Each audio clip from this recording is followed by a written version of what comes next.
오늘 우리에게 주시는 하나님의 말씀 보겠습니다. 이사야서 17장의 말씀입니다.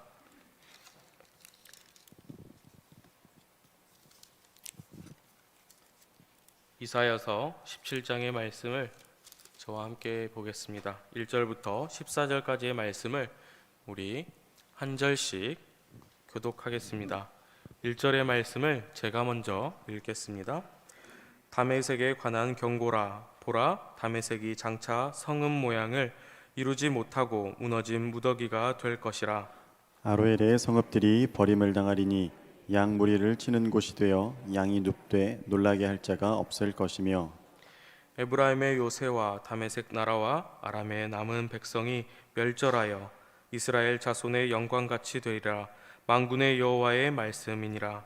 그날에 야곱의 영광이 쇠하고 그 살찐 몸이 파리하리니, 마치 추수하는 자가 곡식을 거두어 가지고 그 손으로 이삭을 벤 것 같고 르바임 골짜기에서 이삭을 주운 것 같으리니, 그러나 오히려 주울 것이 남으리니 감람나무를 흔들 때에 가장 높은 가지 꼭대기에 실과 2~3개가 남음 같겠고, 무성한 나무의 가장 먼 가지에 4~5개가 남음 같으리라. 이스라엘의 하나님 여호와의 말씀이니라.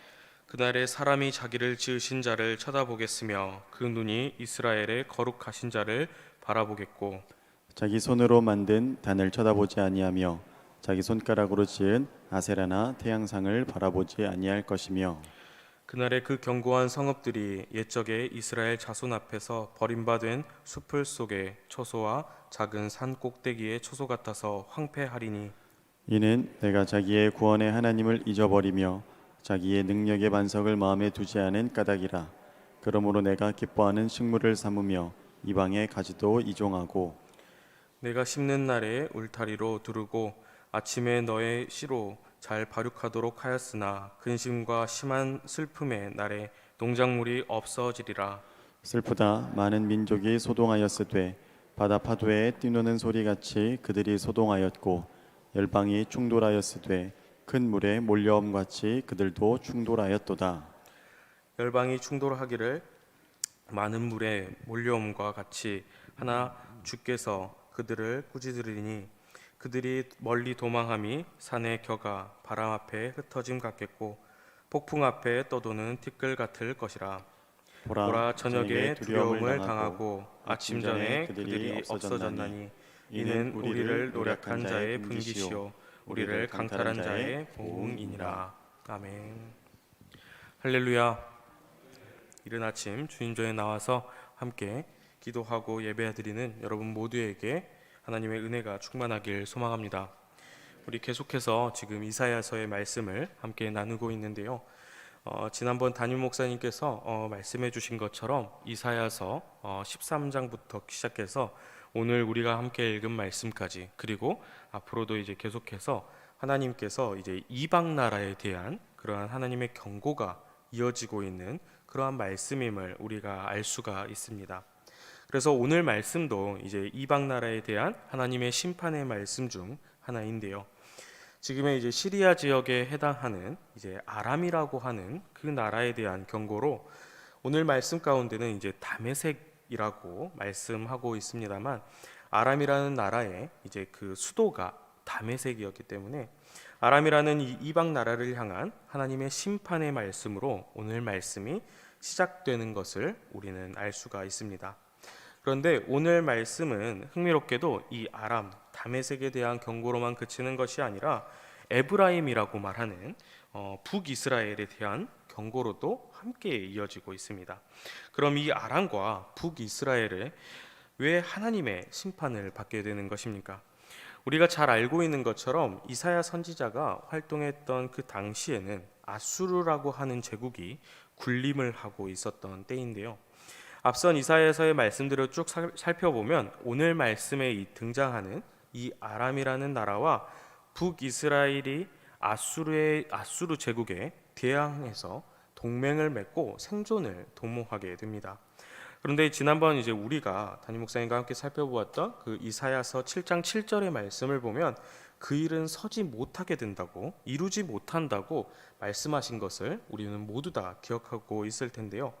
한마디로 이 반아수르의 동맹은 그 동맹을 맺는 것은 실패할 수밖에 없는데 그 이유는 역사의 주관자 되시는 하나님의 계획과 뜻이 아니었기 때문에 성공할 수 없는 계획이었다는 사실입니다.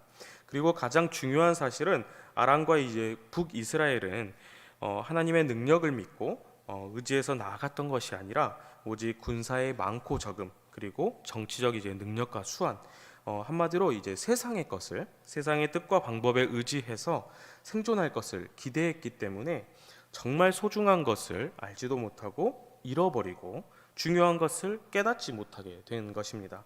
따라서 그 결과가 어떻게 되는지 오늘 말씀을 통해서 우리는 알 수가 있는데요.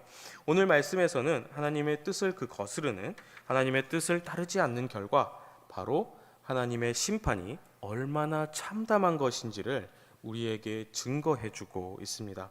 그래서 오늘 말씀의 시작인 이제 1절과 2절의 말씀을 보면 성읍들이 다 무너진 무더기가 될 것이라고 말씀하고 있고 또 버림을 당해서 양무리를 치는 곳으로 바뀌게 될 것이라고 말씀하고 있습니다. 여러분 그럼 이게 어떤 상태입니까? 한때는 정말 번성하고 발전했던 한 나라의 수도이고 또 그만큼 많은 사람들이 살아가는 화려한 도시였을 텐데 그 모든 것이 버림을 받게 되었다는 것 아니겠습니까? 게다가 이제 양을 치는 환경인 허허벌판이 되어버렸다는 것을 말씀하고 있고 사람이 그래도 있다면은 가끔 이 양이 놀라는 그러한 상황이라도 벌어질 텐데요. 그마저도 없는 상황을 말씀하고 있습니다. 다시 말해 하나님의 뜻을 거스르는 결과는 말 그대로 멸망을 뜻한다는 말씀을 우리에게 전해주고 있는 것입니다. 그런데 오늘 말씀은 그것으로 그치는 것이 아니라 이어지는 말씀을 통해 하나님의 심판의 결과를 계속해서 증거하고 있습니다. 그래서 4절의 말씀을 보면 한때 영광스러웠던 그 모습이 다 사라지고 마치 건강한 몸이 이제 야위어진 것처럼 병들어 야위어진 것처럼 될 것이라고 말씀하고 계시고 또 이어서 추수하는 비유를 통해서 하나님의 심판을 받은 결과가 어떤 것인지를 오늘 말씀은 계속해서 좀 증거해 나가고 있는데요. 그럼 우리 5절의 말씀 함께 한 목소리로 한번 읽어보겠습니다. 5절의 말씀입니다. 마치 추수하는 자가 곡식을 거두어 가지고 그 손으로 이삭을 벤 것 같고 르바임 골짜기에서 이삭을 주운 것 같으리라. 아멘. 5절의 말씀을 보면 그 심판의 결과가 추수하는 자들이 곡식을 다 거두어 들이고 난 후에 사람들이 이삭마저 다 주어간 상황과도 같다고 말씀합니다. 한마디로 하나님의 심판은 그러한 추수하는 자들이 다 추수하고 난 후에 그 다음으로 이삭을 줍는 자들까지 이삭을 다 주어가 버린 상황이니 아무것도 남는 것이 없다는 상황을 의미합니다. 그리고 이어서 열매들이 다 수확되고 고장 몇 개 달린 앙상한 나무 같은 그러한 느낌이라고도 말씀하고 있는데요. 이 또한 무엇이겠습니까? 하나님의 심판을 받는 것은 아무것도 남아있는 것이 없는 절망적인 상황으로 몰락하게 된다는 것을 말씀하고 계십니다.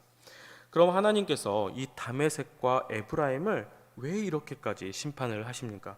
생각해보면 그저 아수르에 대항하기 위한 것인데 하나님께서는 아람과 북이스라엘에게 왜 이렇게까지 무서운 심판을 말씀하고 계시는 것입니까?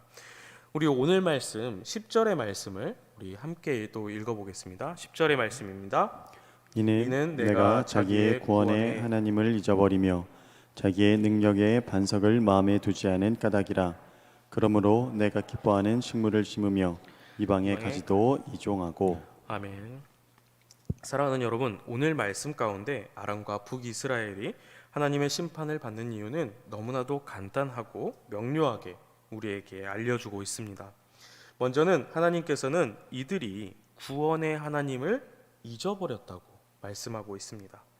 그리고 능력의 반석 되시는 하나님을 그들의 마음 가운데서 지워버렸다고 그렇게 또 말씀하고 계십니다. 그래서 그들의 행동이 어땠습니까? 자신들이 기뻐하는 식물을 심고 또 이방의 가지들을 들여와서 또 이종했다고 그렇게 오늘 말씀 가운데는 이야기하고 있는데요. 이방에서 들여온 식물을 심었다는 것은 이교도적인 그러한 풍습을 받아들인 우상 숭배를 한 모습을 말하고 있는 것이고, 그 우상을 숭배하여 또 풍요를 갈망하고 있다는 그러한 말씀을 해주고 계시는 것입니다. 따라서 그들은 풍요를 위해서 하나님을 섬기고 따르는 것이 아니라 하나님을 외면했고 하나님을 마음에서 지워버리고 우상을 숭배하는 삶을 살아갔다는 사실입니다. 그런데 그 결과가 어땠습니까? 잘 먹고 잘 살겠다고 하나님을 배신하고 하나님을 저버리고 우상을 숭배한 그 결과가 어땠냐는 것입니다. 11절의 말씀을 보면 그들은 울타리도 두르고 아침부터 잘 자라고 있는지 정성스럽게 살피는 것처럼 우상을 열심히 숭배했지만 결국에는 모든 것이 근심과 걱정으로 변하게 되었다 말씀합니다. 그리고 그 모든 것이 전부 허사였음을 말씀하고 있습니다. 사랑하는 여러분, 아람과 북이스라엘의 이야기는 그저 남들의 이야기만이 아닙니다. 우리도 우상을 섬기고 하나님을 저버리게 되면 똑같은 결과를 받게 될 것임을 우리는 깨달아야 합니다. 여러분, 우리가 죄 가운데 거하는 것이 무엇이겠습니까? 그렇게 어려운 것이 아니지 않습니까? 하나님을 잊어버리고 능력의 반석 되시는 하나님을 우리 마음에 두지 않는 것이 죄된 삶 아니겠습니까? 그리고 세상을 우리가 섬길 때 바로 그것이 우상 숭배인 것입니다. 그래서 오늘 말씀은 증거하고 계십니다. 하나님을 잊어버리고 마음에 두지 않고 우상을 숭배할 때 아람과 북이스라엘처럼 심판을 받게 된다는 사실 말입니다. 사랑하는 여러분, 그러나 오늘 말씀 가운데 우리가 이런 심판의 사실뿐 아니라 정말 놓치지 말아야 할 가장 중요한 사실 한 가지가 또 있습니다. 우리 오늘 말씀 7절의 말씀인데요, 마지막으로 함께 읽어보겠습니다. 함께 읽습니다. 그날에 사람이 자기를 지으신 자를 쳐다보겠으며 그 눈이 이스라엘의 거룩하신 자를 바라보겠고. 아멘.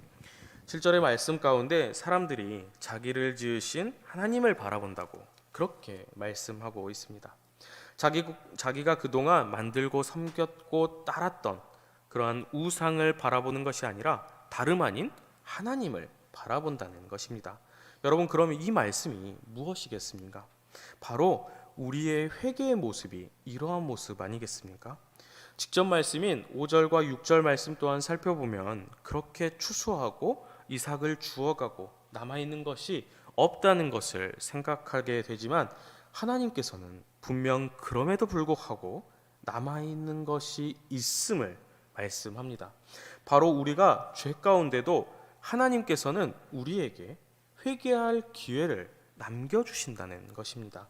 그러니 하나님께로 다시 돌아올 것을 우리에게 말씀하고 계시는 귀한 말씀이 우리 가운데 있는 것입니다. 사랑하는 여러분, 세상을 살아가다 보면 많은 시련과 고난 가운데 살아가게 될 때도 있을 것입니다. 그리고 그러한 순간마다 우리는 세상을 의지하게 되고 세상을 따르게 될 때도 분명 있을 것입니다. 그러나 하나님께서는 우리가 다시금 하나님만을 바라보게 하시고 하나님을 다시금 의지하기를 원하고 계십니다. 그리고 그렇게 하나님을 바라보고 의지할 때 내 마음에 하나님을 둘 때 우리 가운데 회복해 되는 놀라운 역사가, 놀라운 은혜가 있게 될 것임을 우리에게 알려주십니다. 사랑하는 여러분, 내가 바라보는 것이, 내가 원하는 것이 세상이 아닌 하나님이 되시길 바랍니다. 내가 의지할 대상은 세상이 아닌 하나님 오직 한 분이 되시길 바랍니다. 그리하여 저와 여러분 모두가 우리의 삶의 주인은 세상이 아니라 하나님 오직 한 분이심을 당당하게 고백하면서 살아가시길 간절히 소망합니다.